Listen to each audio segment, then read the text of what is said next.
For most of my life, I've been accused of being talented.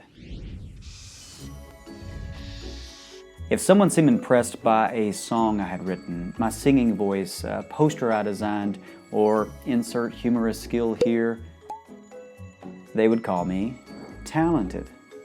But this always felt a bit off. I wanted to receive the compliment, but it shortchanged all of my hard work. They were only seeing talent as a result at the tail end of all of my reps. All the hundreds of songs I had to write before it sounded like someone talented created it. Continuing to hear this forced me to be introspective and think, am I talented? And if so, in what way?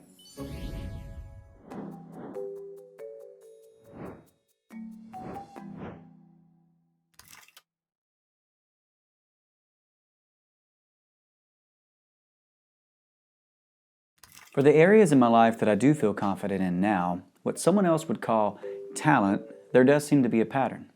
I like things. When I like them, I do them more often. When I do them more often, I get better at them. Is this talent? Because I assure you, when I first started dancing, singing, or drawing, I wasn't very good. I was definitely not talented. I promise I'm going to stop doing all these. The only talent I have is that I keep doing things. Even if when I start, I'm not good at them. I'm too stupid to stop. Naive enough to think I will someday be good.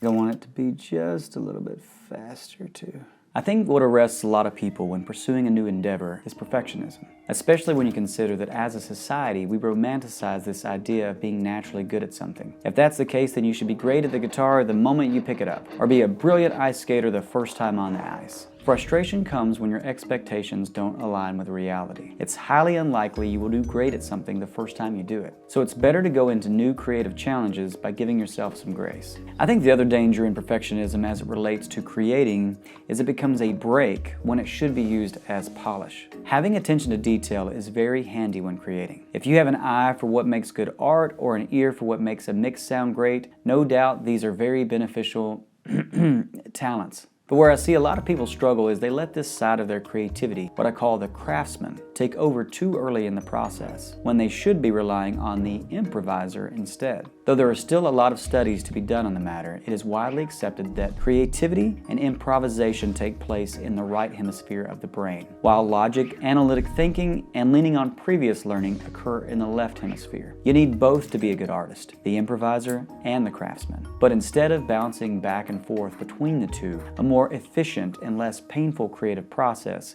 is to start and stay in one hemisphere before switching and going into the next one. Take a novelist. Imagine if while they were writing a manuscript, they edited the entire time. They write one sentence, then immediately mark words out, rewrite phrases, and fix grammar before moving on to the next sentence. Picture them repeating this process, going back and forth between writing and editing one sentence at a time until they have completed an entire novel. Seems like a pretty inefficient working style, right? This is why they write everything first and then do rounds of edits afterwards instead, so they can stay in one hemisphere at a time, starting with the improviser and then becoming the craftsman. So what is the lesson on talent here? Maybe a talent to acquire is the ability to know when to judge your work, to be okay with improvising without any self-criticism that could stifle creativity. And it is even bigger than this because out of quantity comes quality. In the book Atomic Habits by James Clear, the author references an experiment where a photography professor tests the quality versus quantity debate on his students. This excerpt from the book is titled "The Danger for Aiming for Perfection." On the first day of class, Jerry Usman, a professor at the University of Florida, divided his film photography students into two groups. Everyone on the left side of the classroom, he explained, would be in the quantity group. They would be graded solely on the amount of work they produced. On the final day of class, he would tally the number of photos submitted by each student. 100 photos would rate an A, 90 photos a B, 80 photos a C, and so on. Meanwhile, everyone on the right side of the room would be in the quality group. They would be graded only on the excellence of their work. They would only need to produce one photo during the semester, but to get an A, it had to be a nearly perfect image. At the end of the term, he was surprised to find that all the best photos were produced by the quantity group. During the semester, these students were busy taking photos, experimenting with composition and lighting, testing out various methods in the darkroom, and learning from their mistakes. In the process of creating hundreds of photos, they honed their skills. Meanwhile, the quality group sat around speculating about perfection. In the end, they had little to show for their efforts, other than unverified theories and one mediocre photo.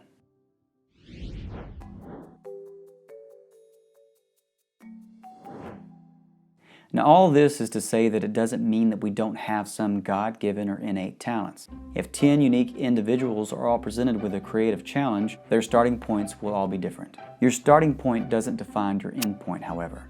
Or I should say, your initial talent does not. Even if you start off more talented than others in an area, that does not guarantee you will remain at a higher level. In fact, according to the research of Dweck, the author of Mindset, it is actually counter to what we would think. This innate ability can lead to what she calls a fixed mindset. In a fixed mindset, people believe their basic qualities, like their intelligence or talent, are simply fixed traits. They spend their time documenting their intelligence or talent instead of developing them. They also believe that talent alone creates success, without effort. Dweck encourages instead to move into a growth mindset. In a growth mindset, people believe that their most basic abilities can be developed through dedication and hard work. Brains and talent are just the starting point. This view creates a love of learning and a resilience that is essential for great accomplishment. So what does ensure success in a field more than talent? According to American academic psychologist Angela Duckworth, there is a hidden formula that counts twice as much as talent or skill. Achievement depends on just two things: talent and effort. Talent, how quickly we can improve in skill, does matter, without a doubt, but effort factors into the calculations twice. Effort builds skill. After a skill is acquired, though, it continues to take effort to become a success. According to Duckworth, many of us quit what we start far too early and far too often. What matters more than the effort put in on a single day is that you wake up the next day and the next, continuing to put in the effort. This is what she calls grit. It is this unforeseen but necessary grit that also can deter truly talented people from reaching their potential. Because another byproduct of thinking things should come easy if you are talented is that they should also be painless. The creative process comes with pain. Bringing something from the abstract into a tangible reality for others to experience and share can sometimes feel like trying to nail Jell-O to a tree. I consider myself a high producer of creative outputs. This year alone, I've written and recorded over 70 songs and filmed and edited over 30 videos edited. Out of 100 creative projects, I can only think of 2 that felt painless, where I stayed in a flow state from start to finish, effortlessly creating my masterpiece. The other 98, a shit show. For most of it, starts, stops, struggles, self-doubt, dragons, anxiety, you name it. Another talent is knowing what you want and continuing through the pain to finish.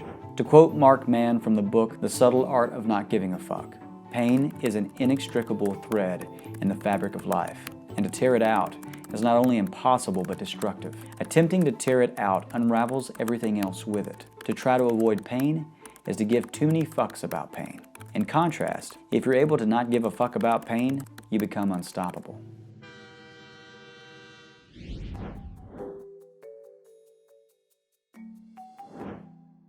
Very quickly, I want to take a moment to debunk this myth of a gifted singer, a talented singer. We'll call it Chase Perryman and the myth of the gifted vocalist. To help me illustrate this point, I'm going to share a clip from 2 different songs.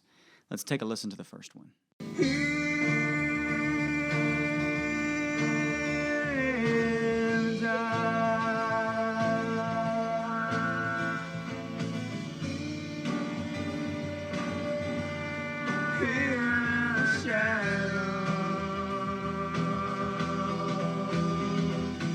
After listening to that little ditty, what do you think? Would you say that the singer of the song is gifted or talented?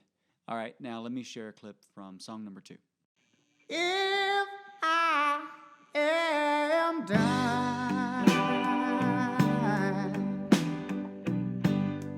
why do I feel so confused about what to do? What do you think? think, viewing audience? Would you say that the singer from the second song is talented? Maybe a few of you thought so. You probably know where I'm going with this. That is the exact same singer in both songs. That is moi.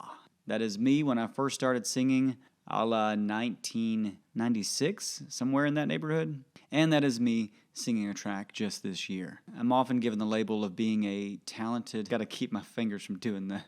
I'm often given the label of being a talented singer and a gifted vocalist. And although that means a lot to me, I take that as a huge compliment. I think people would be surprised to know that even singing is something that with hard work and intention, you can get better at. For me, I knew what kind of singer I wanted to be, and I didn't let whatever I was given at birth stop me from going there. I also was optimistic. For some reason, I thought that I could go there. I looked up to singers like Otis Redding and Marvin Gaye, and I thought, I want to sing like them. I practiced their songs. I experimented with my voice. I experimented with the shape of my mouth until I could do impressions of them. And eventually, it became natural to me, though it wasn't innate at first.